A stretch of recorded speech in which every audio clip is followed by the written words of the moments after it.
Okay, I guess we can get started. So, last class, I said that I would try to spend the first 10 or 15 minutes of all the rest of the classes this semester trying to take you to a volcano somewhere, at least on slides, as best I can. And since we didn't go to Yellowstone, I thought I would at least show you a bit of about what's going on up at that park. So I've got a few slides, and I've got some rock samples that you can look at break today. We'll do the same thing we did last week. We'll go like 45 minutes, take a break, and then finish up.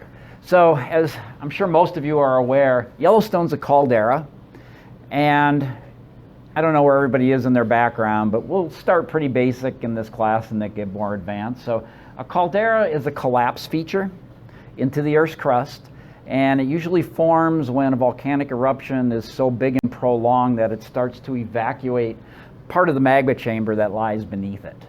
Some of the more recent calderas that have formed, Mount Pinatubo back in 1990s, even going back to Santorini, which is about 1,000 years old. It's a Greek set of islands in the Mediterranean. They erupted for quite some time before the caldera collapsed. Santorini, it's reported that it erupted 28 days straight. Really big explosive eruption. And then the crust foundered, and as you can see in the second diagram over on the right, large blocks of crust go plunging into the magma chamber that was partially evacuated. When that happens, you tend to get massive explosions because it forces out a lot of that liquid between the breaks in the blocks that are falling into the magma chamber. So the actual caldera forming part of the eruption tends to be the most explosive, but you can have explosions and big eruptions going on for days. At Pinatubo in 91, it went on for about 2 days straight, really big, powerful eruptions before the caldera formed. Places like Santorini, a month. For something like Yellowstone, we're not sure how long it took for the eruptions to drain enough material so that the crust could sink into the magma chamber and create these big explosions. But the one thing that we do know about calderas is that they tend to remain active long after the eruption that forms them. So they may sit around for a few years, 100 years, maybe even 1,000 years, but then that magma chamber beneath tends to regenerate. It tends to push up on those crustal blocks. They'll sometimes lift up. Parts of Yellowstone have lifted up more than 10 feet in the last 100 years.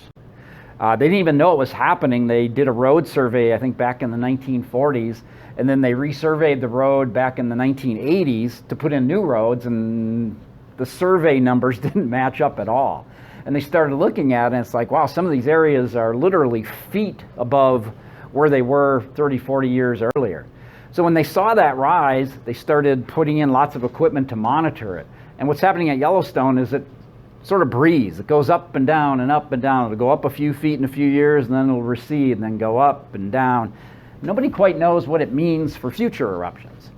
That's a process called resurgence, and it's been seen at other large calderas. There's one in California called Long Valley that erupted 600,000 years ago, about the same time when the last Yellowstone eruption happened, and it's doing the same thing.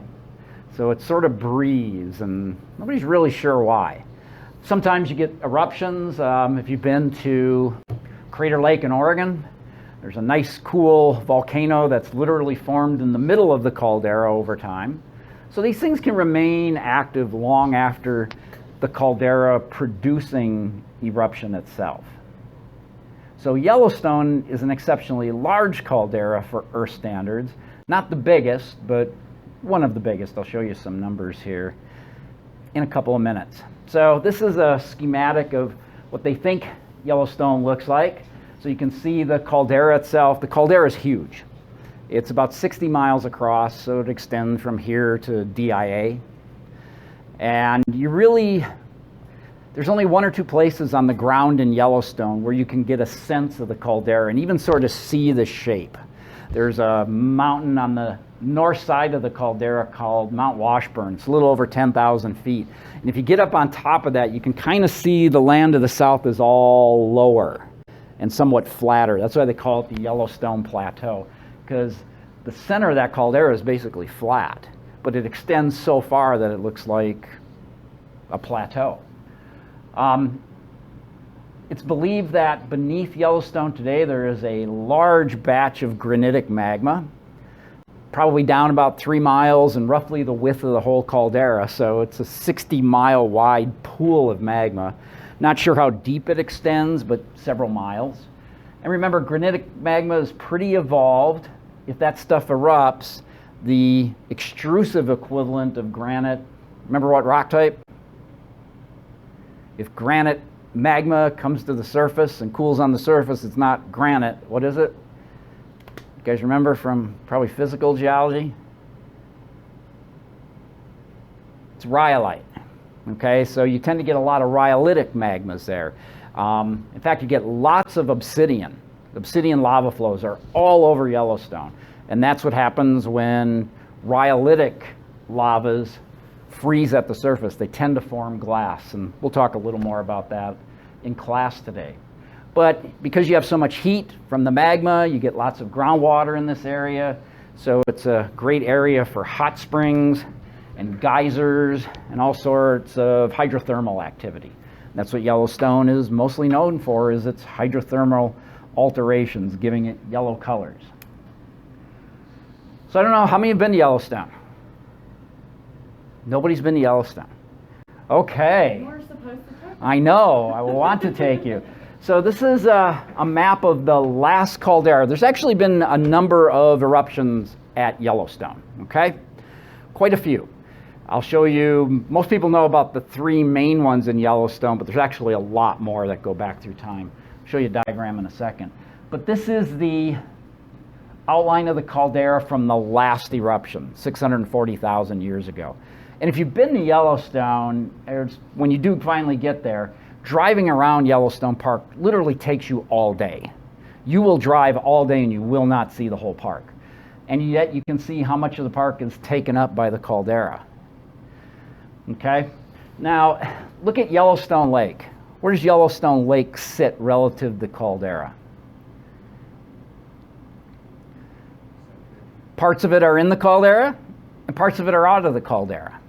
There was a geologist a few years ago, this was back about the time where they discovered that the road system in Yellowstone had been rising, and he just likes to go to Yellowstone. He's a seismologist from the University of Utah, Bob Smith. And he hopped in his canoe here and canoed down this way. And when he hopped in his canoe over here within the caldera, everything seemed fine. Nothing looked unusual. But when he got out here, everything was flooded. And it's like, well, how do you just flood half a lake? You know, that doesn't seem right, right? I mean, lake levels, they're level. They go up, they go down. But nothing was flooded over here. In fact, the water looked a little low. And yet when he got over here, it was all flooded. And what he figured out was the caldera had actually lifted. And that forced water down to this end of the lake. It put this end of the lake up out of the water so it looked shallow, and then this area ended up being flooded. So he sort of discovered independently from the surveying that the caldera was doing something really weird. So just based on his own observation, he was able to tell that that caldera was still active, even though it erupted well over 500,000 years ago. You can see some of the other famous features in Yellowstone. There's Old Faithful, kind of within the caldera itself. Right now, the hottest place in the park is the Norris Geyser Basin. It's noted up there, kind of in the northwest part of the park, right near the edge of the caldera. Things there have been going kind of crazy for the last 5 or 6 years. They're having lots of new geysers that are coming back to life. The heat flow is higher than it's ever been. They've had some explosions that have thrown big rocks into parking lots. Nobody's been killed yet, but they're a little bit worried about it. And what's interesting is if you look at West Thumb, this part of Yellowstone Lake here, notice the shape is kind of round. This is actually a big explosion pit that's about 10 miles across. And it was a hydrothermal explosion, hot water. It's been some time. I don't remember the exact date. I think I have a slide that tells you when. But this was from a big steam explosion. So it wasn't magmatic. There wasn't any sort of lava or magma that came out. It was just hot water. that flashed a steam, enough so that it made this ginormous crater. And they're a little worried that Norris might do the same thing, that the whole geyser basin may just blow itself to pieces. And they certainly don't want people in there when that happens. So they're monitoring it really close. They've got seismometers there and temperature measurements going on, as well as looking at the deformation of the ground to see if any telltale signs come along that something's unusual and they should evacuate the area. But there's really no precedent. All they know is that West Thumb blew itself to pieces a long time ago, but they don't know what sort of activity led up to it. So they're kind of flying blind with hazards predictions for what might or might not happen with the Norris Geyser Basin. So you see a little scale down there at the bottom too, 10 miles across. So it's a big area. So here is a diagram of kind of the northwestern part of the U.S. So here's Yellowstone right here. Within Yellowstone Park itself, there's been 3 caldera eruptions. There was one 600,000 years ago. That's the outline that you've been seeing on all the previous diagrams. There was one 1.3 million years ago right on the Idaho border. It was a bit smaller than the most recent one, but still pretty big. The biggest eruption within the park happened 2 million years ago, and basically the size of both of the later calderas combined. But then if you look through time, all these numbers are in millions of years when it erupted, and you can see that there's lots of calderas that sort of march their way across southern Idaho into southeastern Oregon. And what happens to the ages as you go to the west? It gets older and older. So this is believed to be a hot spot.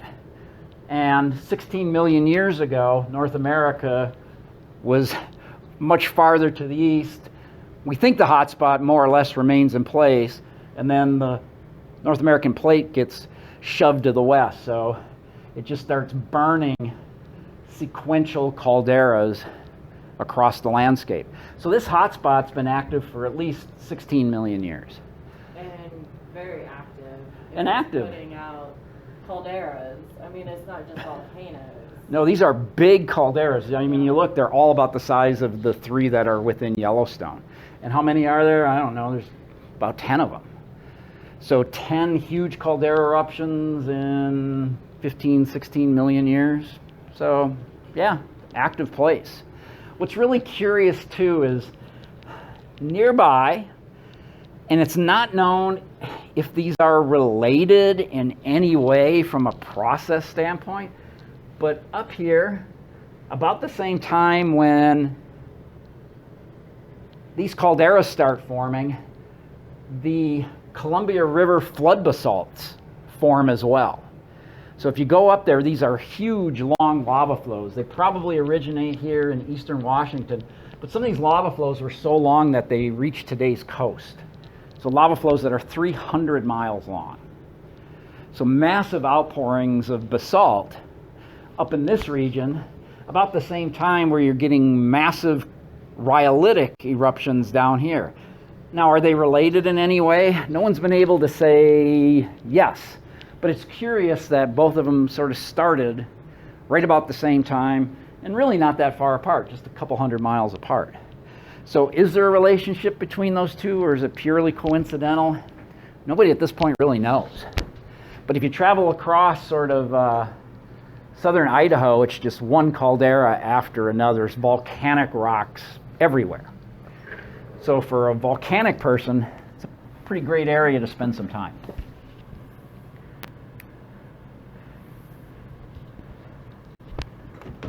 So here's another map of Yellowstone with the 3 calderas. The most recent one has those kind of in the darker purple, but it has 2 darker purple dots in the middle. Those are the areas of resurgence or uplift. Those are the 2 areas that are uplifting the fastest. So the whole caldera isn't lifting up evenly. It's lifting up sort of in 2 pieces, and really not sure why. But it's making kind of a big dome shape, and you wouldn't notice it from the ground because maybe at the most it's as high as the ceiling. It's forming over 50 or 60 years. But That's what the survey data tells us. So there's West Thumb, erupted about 174,000 years ago.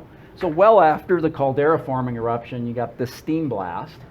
And then the really big caldera from 2 million years ago kind of encompasses the other two.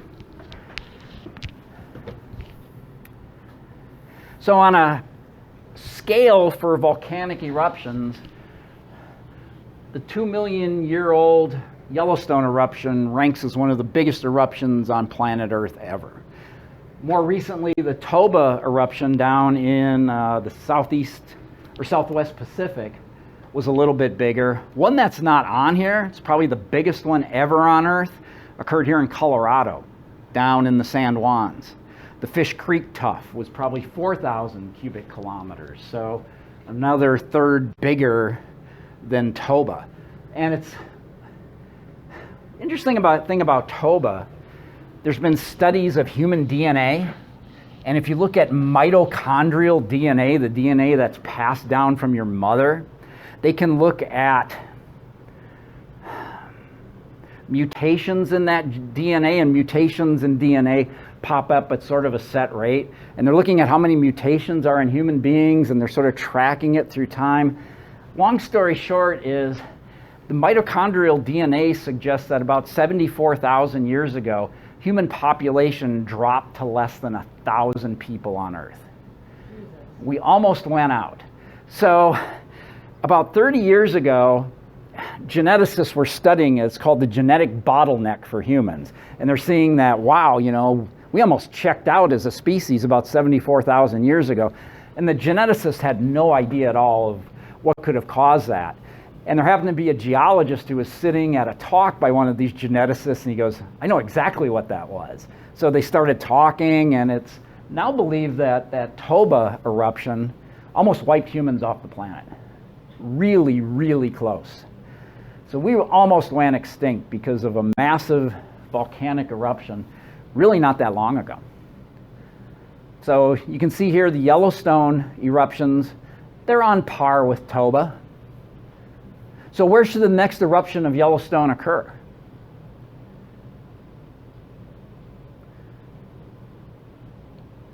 It's going to happen in the park, out of the park? What do you think?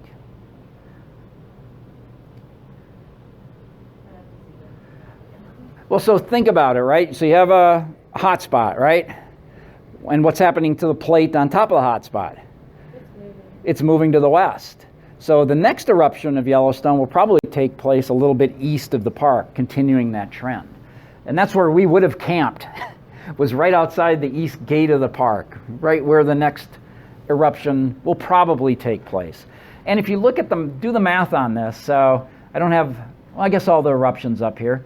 So the last three eruptions at Yellowstone, one was 2.1 million years ago, one was 1.3 million years ago, and one was 600,000 to 700,000 years ago. So how many years between eruptions?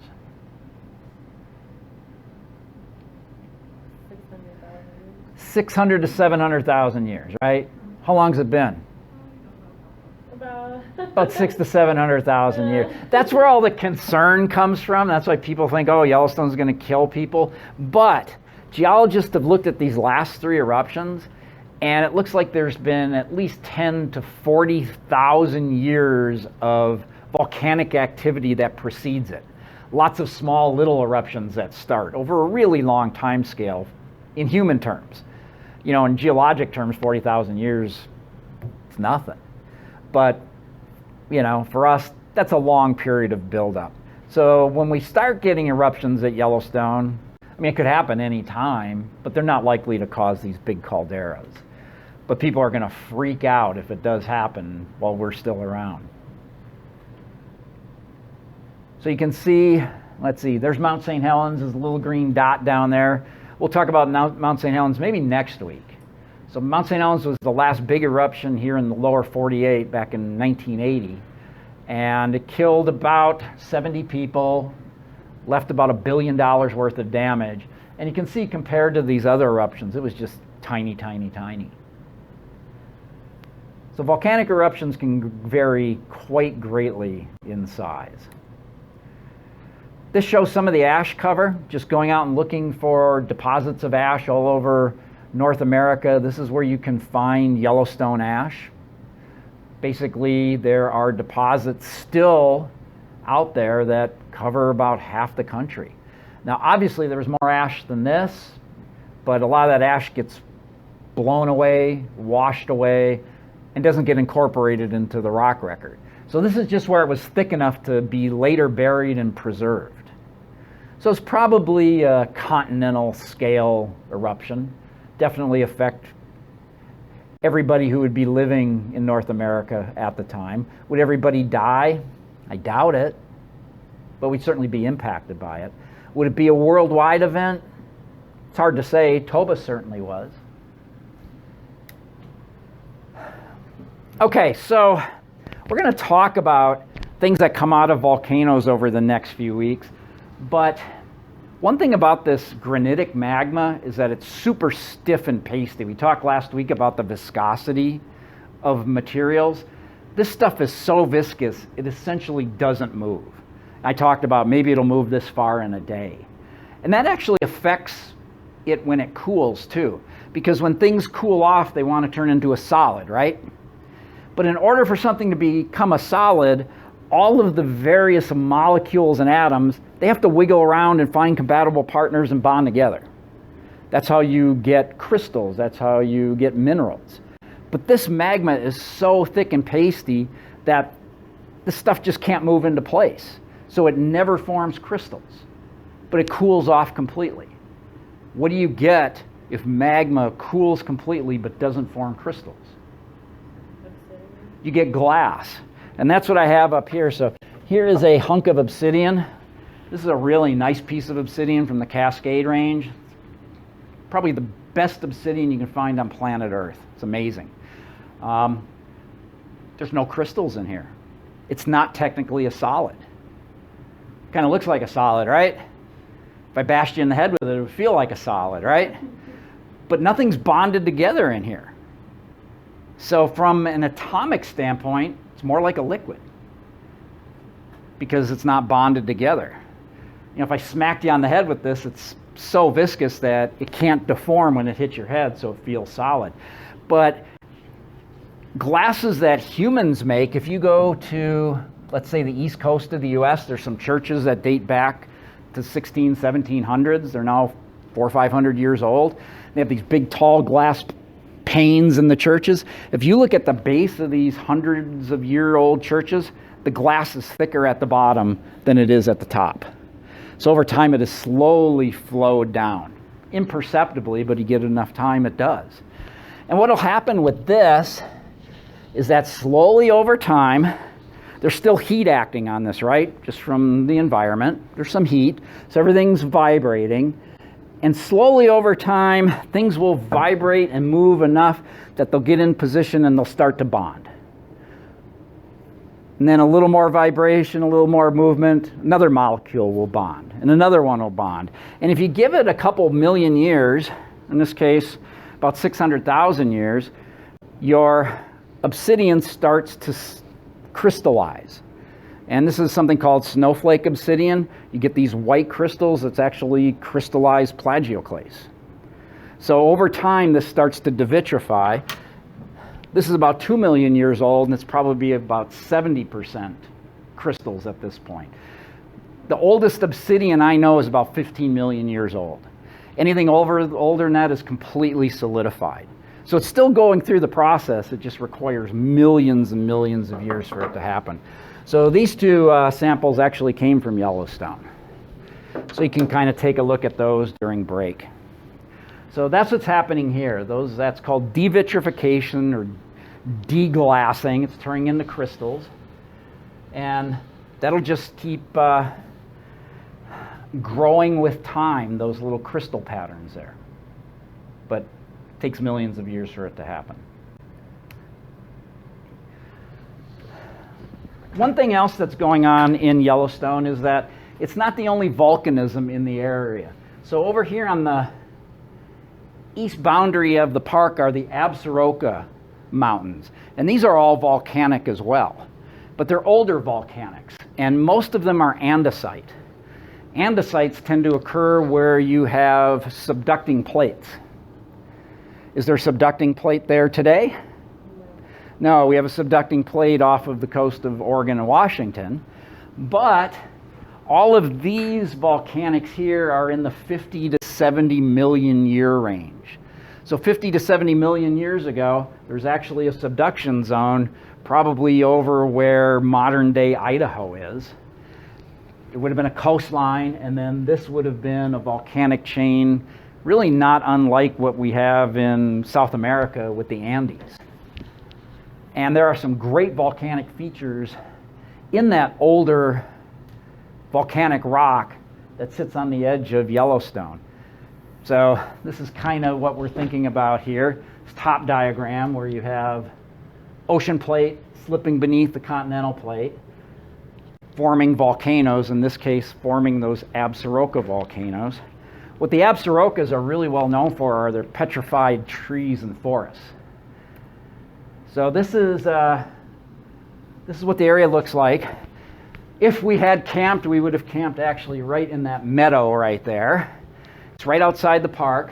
So you drive up this valley and then you hook back into the park. So this area right here actually isn't in Yellowstone Park, but it's every bit as beautiful as anything in the park. The reason it was left out is that there's no thermal features over there because the caldera hasn't gotten there yet.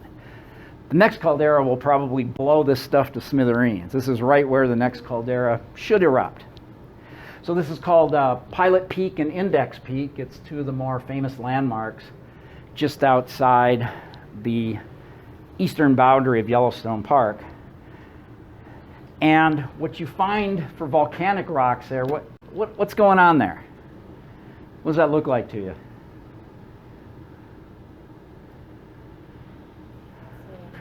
You see chunks of rocks, and it's cemented together with some fine-grained material, right? This is volcanic mud flow that is formed in the area, then come to rest, and then sort of congealed into a rock. So these are what are called lahar deposits. Lahar is the Indonesian term for mud flow. So what happens is you get these huge volcanoes, and then there was obviously some sort of rainy season, and that rain would wash away lots of volcanic debris in big, massive mud flows, and it would cover up forests. And when you cover up a forest with this mud flow deposit, there's no oxygen in the ground, so the trees can't decay like they normally do on the Earth's surface, and they petrify. So you have areas in that region, both in the park and out of the park, where there's massive forests that are now all petrified. Dozens, hundreds, sometimes thousands of trees. There's been 30 or 40 different species noted. Some of them are redwoods, and some of them are 8 feet or more in diameter. Pretty impressive. So that is one redwood stump right there, turned to solid rock. Some of you guys know Curtis. Curtis is a big guy, and the stump puts Curtis to shame. And there's several trees down here. This is the Lamar Valley in the park itself. This whole ridge, and you can see in the background, is just all the lahar deposits from those Absaroka volcanoes. And massive, there's another tree, so that's me, my wife, and you can see the diameter of the tree. I'm about 6 feet tall, and that thing's every bit as wide as I am tall. And that stuff is everywhere if you get off the trail and look for it.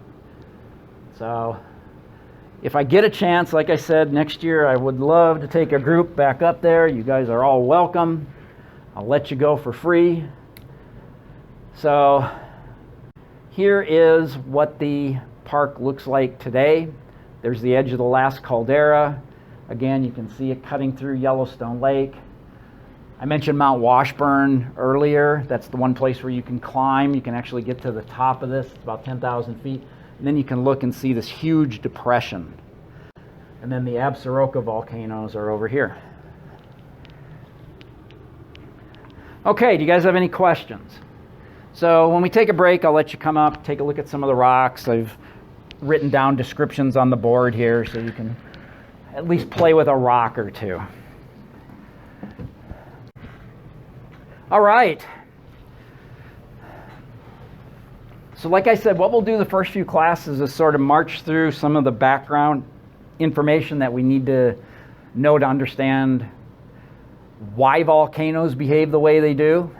Then we'll spend the second half of the semester talking about the effects of volcanic eruptions. So the first half of the semester will be kind of heavy with the geology, physics, and chemistry. Today's going to be mostly physics.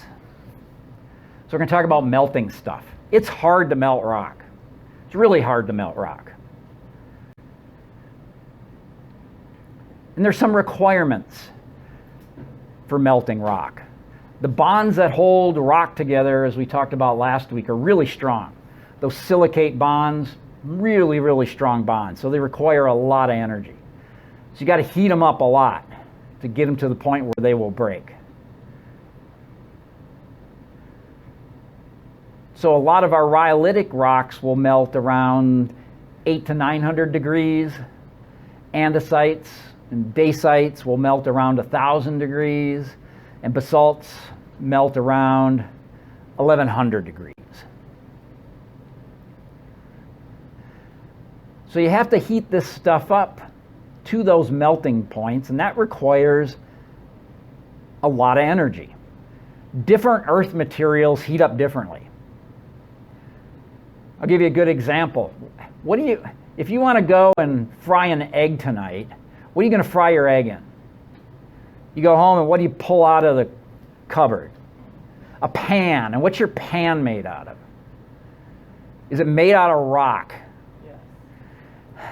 It's made out of... Processed rock. Well, it's made of... It's probably what? Aluminum, copper, some sort of metal, right? It's not made out of basalt. Right. It's not made out of sandstone. But yeah, we have those things. I could fashion a pan out of basalt if I wanted to, right? It would be a shitty pan. Why would basalt pan be a crappy pan to cook an egg in? Because it would take forever to heat it up. Yeah, different materials heat up differently.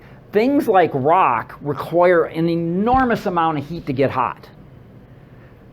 Stuff like aluminum, you don't have to add much heat and that temperature changes really fast. That's why aluminum's great, because it doesn't require all that much heat to get hot. If you put a basalt pan on your stove and turn the heat on, you might come back in an hour and it's still not going to be hot enough to cook your damn egg. Maybe you come back 5 hours from now and it finally is heated up enough and you cook your egg, and then guess what? Your pan stays hot for the next day or so because it absorbed all that heat, and then to cool off it has to get rid of all that heat. So rocks not only require a lot of heat in order just to make them hot, they don't heat up very well. They're really poor conductors of heat. So rocks, you got to add a lot of heat just to get them hot enough to get close to melting. And then to actually get them to melt, you got to add some extra heat. We'll talk about that in a minute. So that's what I have here.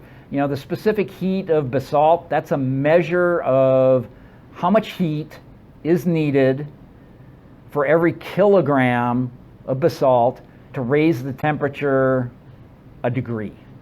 So if you have 2.2 pounds of basalt, it takes 1,400 joules to raise its temperature 1 degree.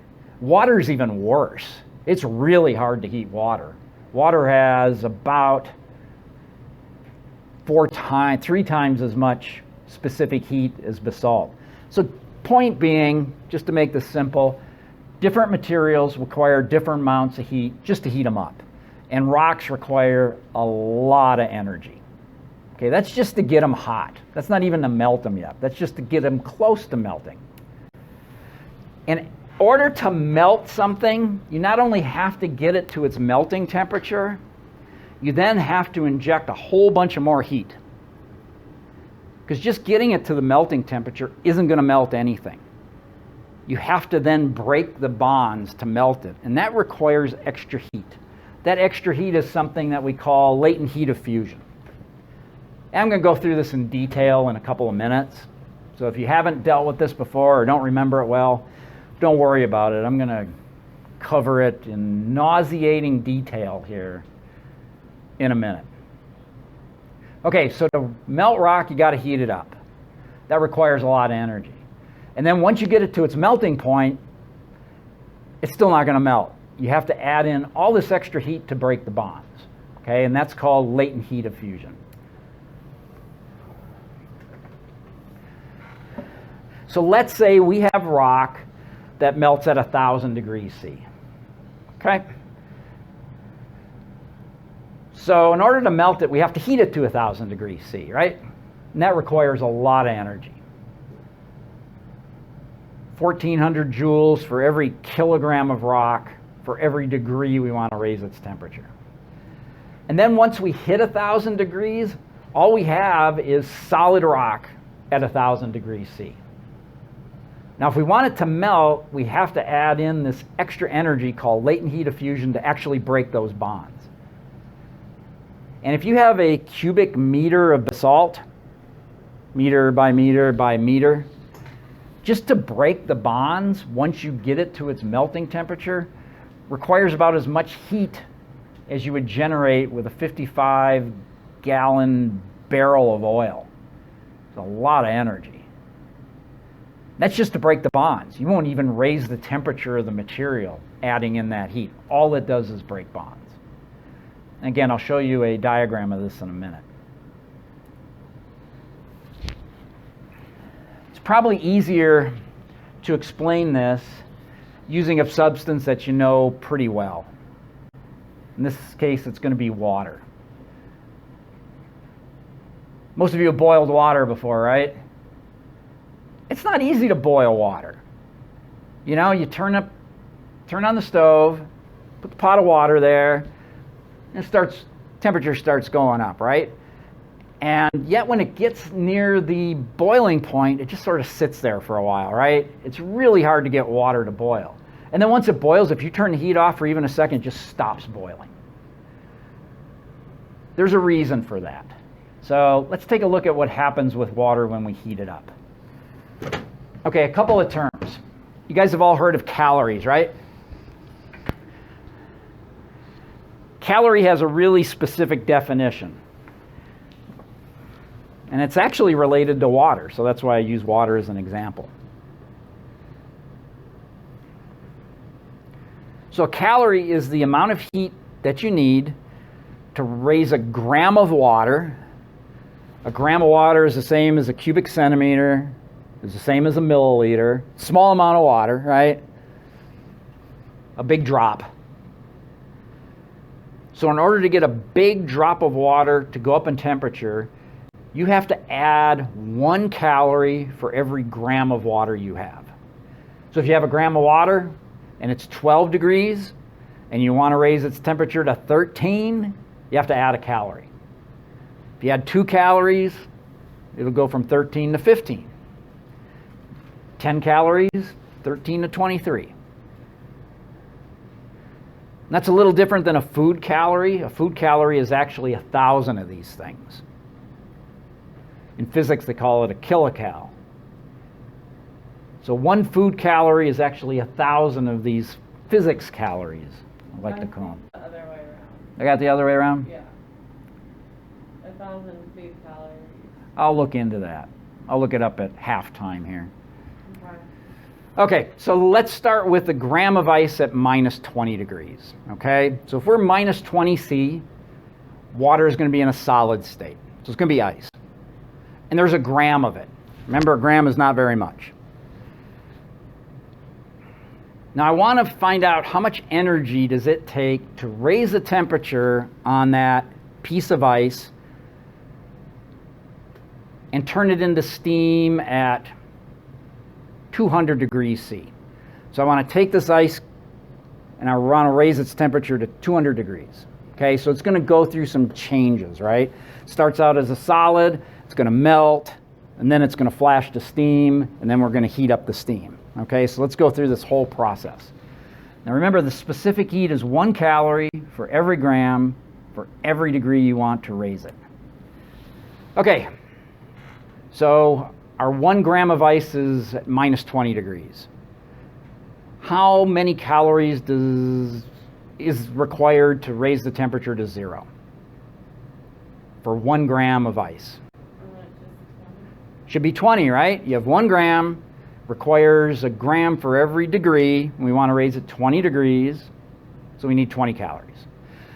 What do we have if we add 20 calories to this ice that's at minus 20? What do we have at the end of that? We have ice at minus 20, 1 gram of it. We put in 20 calories. What do we have? Ice. You still have ice at 0 degrees, okay? Now we're at a place where it's going to change phase from solid to liquid. We have to break bonds. So in order to break bonds, we're going to have to add in some extra energy.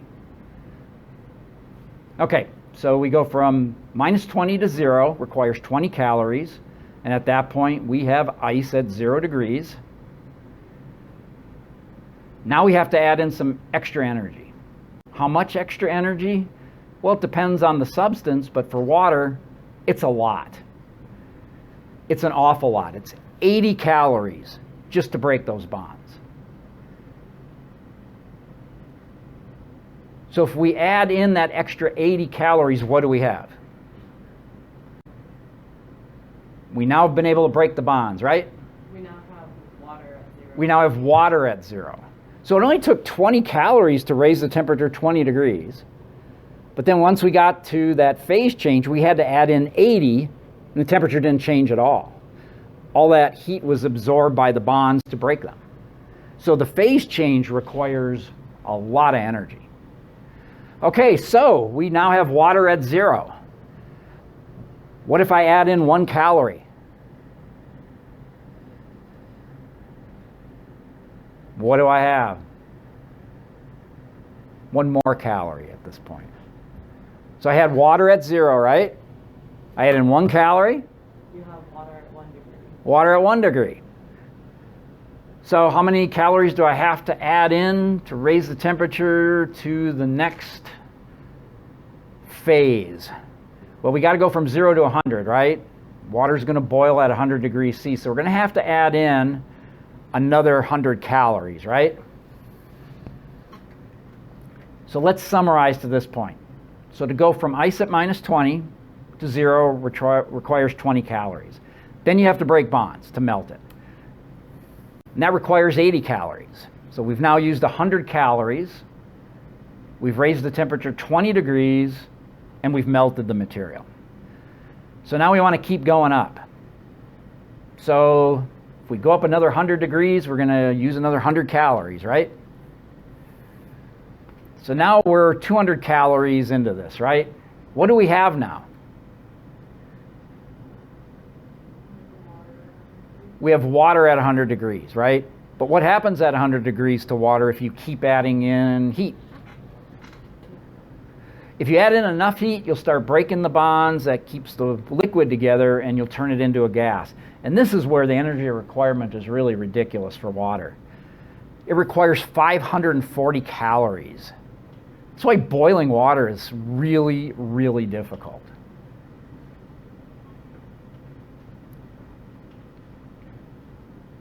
Just as a tangent, we have a lot of people on this planet, right? And lots of people on the planet don't have enough water, fresh drinking water. And yet our planet is covered with salt water, right?